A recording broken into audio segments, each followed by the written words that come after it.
నేడు అంబర్పేటలో సీఎం రేవంత్ రెడ్డి పర్యటించనున్నారు. ఇప్పటికే బతుకమ్మ కుంట ప్రారంభోత్సవానికి ఏర్పాట్లు పూర్తయ్యాయి. ఇక భారీ వర్షం కారణంగా గత 2 రోజుల క్రితమే బతుకమ్మ కుంట ప్రారంభోత్సవం వాయిదా పడింది. సాయంత్రం 6 గంటలకు సీఎం చేతుల మీదుగా బతుకమ్మ కుంట ప్రారంభం కానుంది.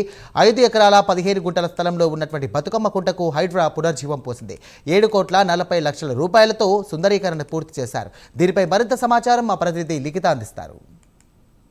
గత కొద్ది సంవత్సరాలుగా కూడా అంబర్పేట ఏరియాలోని బతుకమ్మ కుంట అనేది చాలా వరకు కూడా కృంగిపోయిన పరిస్థితి. పూర్తి స్థాయిలో చెత్తాచెదరంతో నిండిపోయిన బతుకమ్మ కుంటనైతే రేవంత్ రెడ్డి సర్కార్ పూర్తి స్థాయిలో మరమ్మతులు చేయడం, హైడ్రా అధికారులు ఈ యొక్క కుంటను గుర్తించడం, అంతేకాకుండా దీనికి సంబంధించి దాదాపు 7 కోట్ల రూపాయల 40 లక్షల రూపాయలనైతే ఖర్చు పెట్టి మరీ దీన్ని సుందరీకరణ చేయడం జరిగింది. ఇది పూర్తి స్థాయిలో 5 ఎకరాల దాదాపు 14 గుంటలు ఉన్నట్లుగానైతే గుర్తించారు అధికారులు.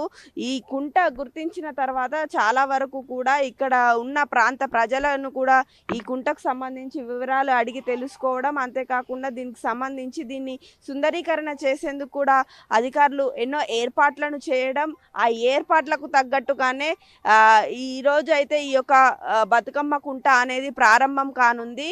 అయితే ఇది 2 రోజుల ముందుగానే ప్రారంభం కావాల్సి ఉండగా భారీ వర్షాల కారణంగానైతే ఆలస్యంగా ఈరోజు ఈ యొక్క కుంట అనేది రేవంత్ రెడ్డి చేతుల మీదుగానైతే ఈరోజు ప్రారంభం కానుంది. పూర్తి స్థాయిలో ఇటు కిడ్స్కు చూసుకున్నట్లయితే ప్లే ఏరియాని కూడా ఇక్కడ అధికారులు ఏర్పాటు చేయడం జరిగింది. అంతేకాకుండా చిన్నపిల్లలు చాలా ఇష్టపడే ప్రతి ఒక్క ప్లేకి సంబంధించిన వస్తువులను ఇక్కడ ఏర్పాటు చేయడం జరిగింది.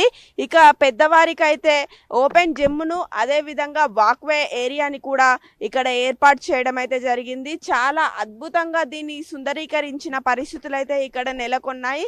పూర్తి స్థాయిలో మరి కాసేపట్లోనైతే సాయంత్రం 6 గంటలకి ఈ యొక్క ఏదైతే ఈ బతుకమ్మ కుంట ప్రారంభం కానుంది. దీనికి సంబంధించి ఇప్పటికే అధికారులు అన్ని ఏర్పాట్లను చేస్తున్నారు. ఎక్కడికక్కడ కూడా సీఎం రావడంతో అయితే పూర్తి స్థాయిలో సెక్యూరిటీ సిబ్బందిని కూడా చాలా వరకు ఏర్పాటు చేసిన పరిస్థితులు కనిపిస్తున్నాయి. అంతేకాకుండా ఈ ప్రారంభమయ్యే కుంటకు సంబంధించి కూడా ఇప్పుడు బతుకమ్మ పండుగ సందర్భంగానైతే ఇక్కడ ఉన్న మహిళలందరూ కూడా హ్యాపీగా వారి బతుకమ్మలను తీసుకొచ్చి ఈ యొక్క బతుకమ్మ కుంటలోనైతే వేసే అవకాశాలు ఉన్నాయి. అందరికీ కూడా ఇది ఒక పండుగ గిఫ్ట్గానైతే ఆయన ఇవ్వబోతున్నట్లుగానైతే తెలుస్తుంది. ఇవి ప్రస్తుతం ఇక్కడ ఉన్న అప్డేట్స్. కెమెరా పర్సన్ శ్రీకృష్ణతో లిఖిత, ప్రైమ్9 న్యూస్, హైదరాబాద్.